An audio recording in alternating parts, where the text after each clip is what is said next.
नमस्कार। आज बात करेंगे अतीक अहमद की। एक ऐसा नाम, एक ऐसी कहानी जो 4 दशकों तक चली और जिसका अंत पूरी दुनिया ने लाइव टीवी पर देखा।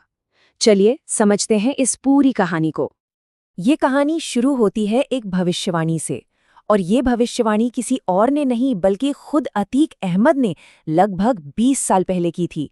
उसने कहा था, एनकाउंटर होगा, सड़क के किनारे पड़े मिलेंगे। और क्या, शायद उसे कहीं ना कहीं पता था कि जिस रास्ते पर वो चल रहा है उसकी मंजिल क्या होने वाली है। और देखिए, हुआ भी बिल्कुल वैसा ही। ये कहानी इसी भविष्यवाणी के सच होने की है कि कैसे एक माफिया डॉन का अंत ठीक वैसे ही हुआ जैसा उसने खुद कहा था, और वो भी इतने नाटकीय अंदाज में जिसकी किसी ने कल्पना भी नहीं की होगी। तो कहानी की शुरुआत करते हैं अंत से। चलिए सीधा चलते हैं उस पल में जब अतीक अहमद की जिंदगी का वो विस्फोटक अंत हुआ। तारीख थी 15 अप्रैल 2023। रात का वक्त। अतीक और उसका भाई अशरफ दोनों हथकड़ियों में जकड़े हुए मीडिया के कैमरों से घिरे थे। और फिर महज 30 सेकंड, सिर्फ 30 सेकंड के अंदर लाइव टीवी पर गोलियों की तड़तड़ाहट गूंजती है और दोनों भाई जमीन पर ढेर। खेल खत्म। अब सबसे बड़ा सवाल तो यही था कि आखिर ये हमलावर थे कौन? मतलब कैसे कुछ अनजान से दिखने वाले लड़कों ने इतने बड़े डॉन को सरेआम खत्म कर दिया? और जो बात सामने आई वो और भी हैरान करने वाली थी। ये तीनों हत्यारे उत्तर प्रदेश के अलग अलग कोनों से आए छोटे मोटे क्रिमिनल्स थे। लवलेश तिवारी, मोहित सिंह और अरुण मौर्य। हाँ, इनके ऊपर पहले से कुछ केस तो थे, लेकिन कोई इन्हें बड़े गैंगस्टर के तौर पर तो बिल्कुल नहीं जानता था। तो फिर इन्होंने ऐसा क्यों किया? इनका मकसद था फेमस होना। जी हाँ, ये लोग लॉरेंस बिश्नोई जैसे गैंगस्टर्स से इंस्पायर्ड थे। इन्हें लगा कि अगर अतीक जैसे बड़े नाम को मार दिया तो ये रातों रात अंडरवर्ल्ड के पोस्टर बॉय बन जाएंगे। लेकिन ये अतीक अहमद, आखिर अतीक अहमद बना कैसे? वो इतना बड़ा नाम कैसे बन गया कि उसे मार कर कोई और बड़ा बनना चाहता था? ये समझने के लिए हमें कहानी की शुरुआत में जाना होगा। ये कहानी शुरू होती है एक गरीब तांगे वाले के बेटे से। वो लड़का जो कभी ट्रेनों से कोयला चुराता था, उसने जुर्म की दुनिया में अपना पहला कदम रखा। और क्या कदम रखा? देखिए, सिर्फ 17 साल की उम्र में उसने अपना पहला मर्डर कर दिया। फिर 80 के दशक में वो प्रयागराज के सबसे बड़े डॉन चांद बाबा के गैंग में शामिल हो गया। और 1989 में उसने अपने गुरु चांद बाबा को ही धोखा देकर मरवा दिया। और सबसे हैरान करने वाली बात, ठीक उसी साल वो चुनाव जीतकर एमएलए भी बन गया। बस यहीं से उसके आतंक और सियासत के कॉकटेल का खौफनाक खेल शुरू हुआ।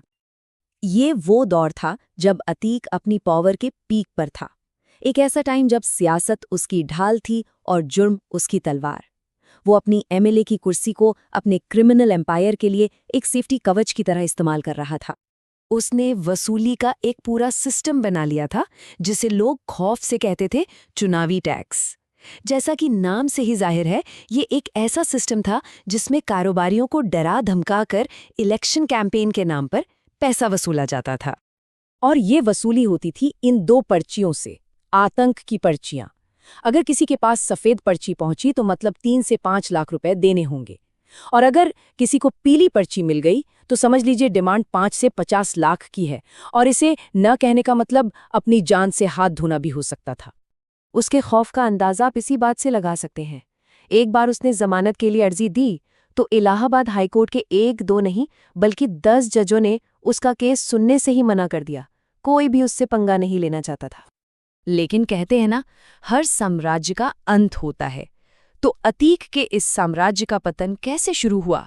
चलिए देखते हैं कि वो कौन से राजनीतिक बदलाव थे, वो कौन सी गलतियां थीं जिन्होंने अतीक के किले को धीरे धीरे ढहाना शुरू कर दिया।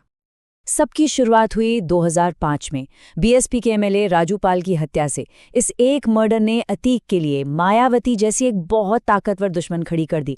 फिर 2007 में जैसे ही मायावती सीएम बनी, उन्होंने अतीक के गैंग पर पूरी तरह से नकेल कसनी शुरू कर दी।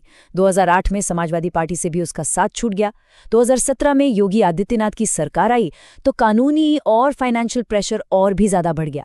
और आखिरी कील साबित हुई 2019 में, जब उसे प्रयागराज से दूर गुजरात की साबरमती जेल में शिफ्ट कर दिया गया। बस यहीं से उसकी लोकल पकड़ लगभग खत्म हो गई।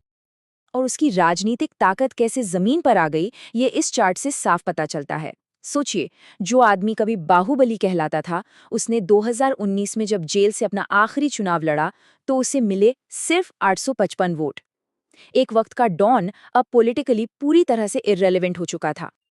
तो अब कहानी घूमकर वापस वहीं आ जाती है जहां से हमने शुरू की थी, उसके आखिरी दिनों में। अब देखते हैं कि कैसे उसके किए गए जुर्मों ने एक-एक करके उसकी किस्मत का फैसला लिख दिया। साल 2023 में तो मानो सब कुछ एक के बाद एक बहुत तेजी से हुआ। देखिए, फरवरी में अतीक के बेटे असद ने उमेश पाल का मर्डर किया, जो अतीक के खिलाफ मेन गवाह था। ये एक बहुत बड़ी गलती थी।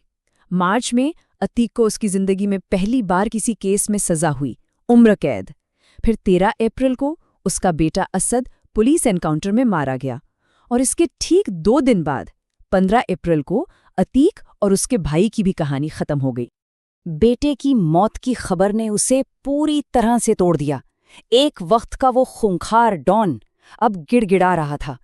उसके आखिरी शब्द थे, हम बिल्कुल मिट्टी में मिल गए हैं, अब हमारी औरतों और बच्चों को परेशान ना करें।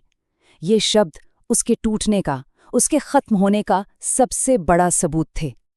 और इस तरह आखिर में उसकी अपनी ही कही बात, उसकी भविष्यवाणी सच साबित हो गई। हिंसा का जो खेल उसने शुरू किया था, उसी खेल ने उसे खत्म कर दिया, ठीक वैसे ही जैसा उसने सालों पहले कहा था। लेकिन ये कहानी यहाँ खत्म होकर भी एक बड़ा सवाल छोड़ जाती है। क्या अतीक के बाकी बेटे भी अपने पिता के ही रास्ते पर चलेंगे, या फिर जुर्म और हिंसा का ये सिलसिला इसी पीढ़ी के साथ खत्म हो जाएगा? इसका जवाब तो खैर आने वाला वक्त ही देगा।